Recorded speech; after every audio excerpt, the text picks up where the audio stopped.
ہے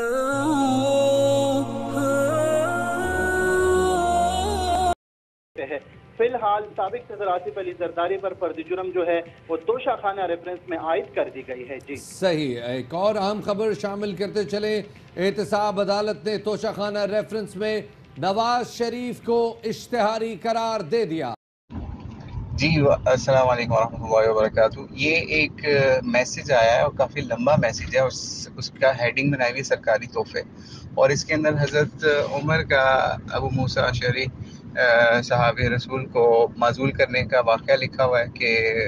سرکاری تحفے جو سرکاری عہدے کی وجہ سے ان کو تحفے ملتے تھے تو وہ بیت المال میں نہیں جمع کراتے تھے، شکایتیں آئیں تو ان کو معزول کر دیا گیا، اور لمبا واقعہ ہے۔ بہرحال کٹ دا سٹوری شارٹ، اور نیچے جو ہے عمران خان کو تعان کیا ہوا ہے کہ عمران خان اور یہ اور وہ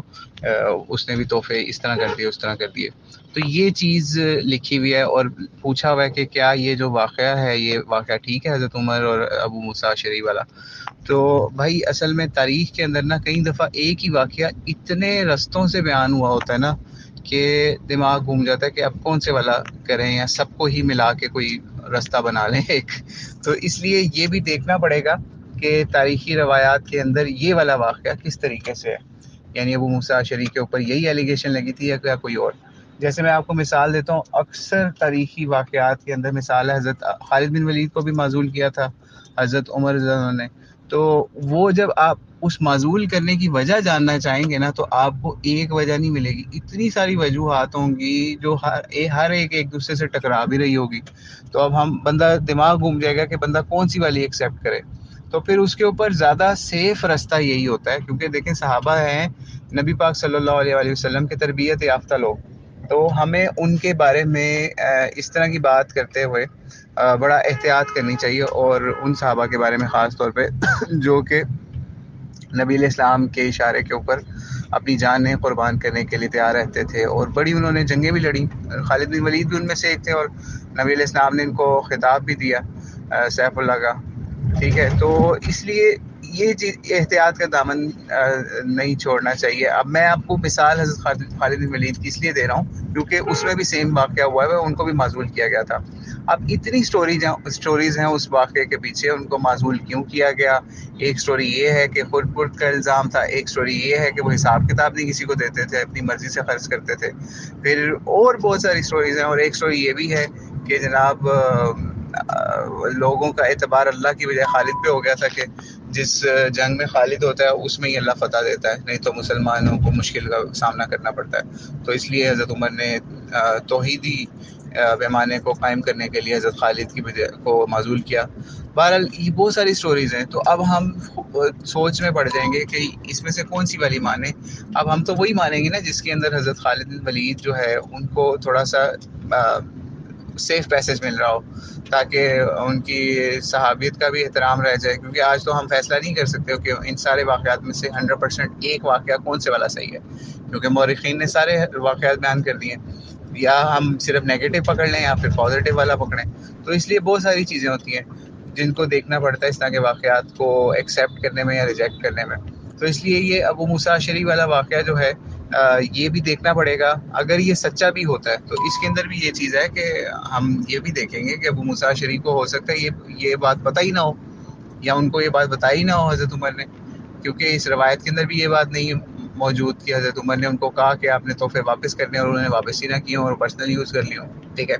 یہ اس لیے اگر یہ بھی واقعہ سچا بھی ہو تو پھر بھی اس میں سے ابو موسیٰ اشعری کے لیے ہم یہی رستہ دیکھیں گے کہ جناب وہ ان کو یہ چیز بتائی نہیں گئی ہوئی تھی، نہ ہی اس روایت کے اندر ہے کہ حضرت عمر نے ان کو بتایا تھا اور پھر انہوں نے یہ حکم عدولی کی تو پھر ان کے ساتھ یہ معاملہ ہوا، کیونکہ وہ پہلی دفعہ تو حکومت میں آئے تھے، جدی پشتی تو حکومتیں کرتے نہیں تھے، یا کوئی ایسا سسٹم تو ڈیولپ نہیں ہوا تھا کہ جس کی بیس کے اوپر یہ کہیں کہ جناب ان کو تو پہلے سے یہ باتیں بتائی نہیں تھی، سمجھائی نہیں تھی، ٹھیک ہے۔ تو اور آخری بات عمران خان کے حوالے سے، عمران خان کے حوالے سے اگر یہ چیز بات دیکھی جائے نا، دیکھیں میں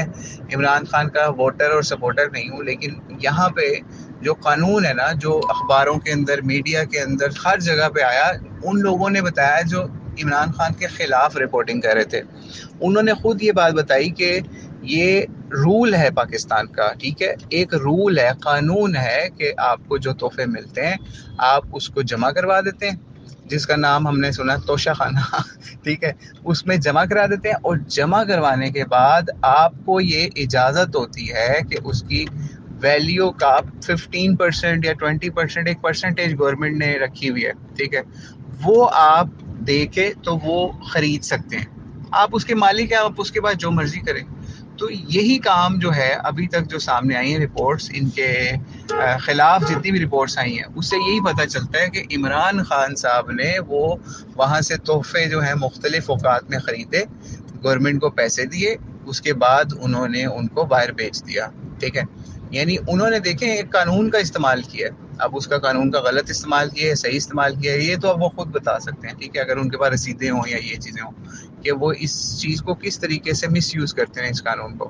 پھر یہ بھی ہوا ہے کہ اس قانون کو انہوں نے اچھا بھی کرنے کی کوشش کی ہے، یہ بھی ایک بات سامنے آئی ہے کہ پہلے پرسنٹیج بہت کم تھی، انہوں نے بڑھوا بھی دی تھی اس چیز کی۔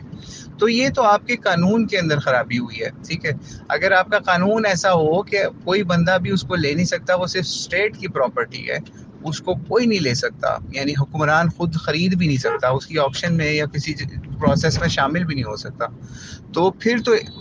کلیئر کٹ ہے کہ عمران خان نے ایک غلط کام کیا ہے، ایک حرام کاری کی ہے، مطلب ناجائز کام کیا، ناجائز طریقے سے یہ گفٹ لے کے تو آگے بھیج دیے، ٹھیک ہے۔ تو اب یہ بات تو ابھی تو کورٹ میں، ٹھیک ہے، کورٹ اس چیز کے اوپر دیکھے گی کہ کیا انہوں نے قانون کی وائلیشن کی ہے، اگر وائلیشن کی ہے تو ان کو اس کی سزا ملنی چاہیے، پیسوں کی صورت میں یا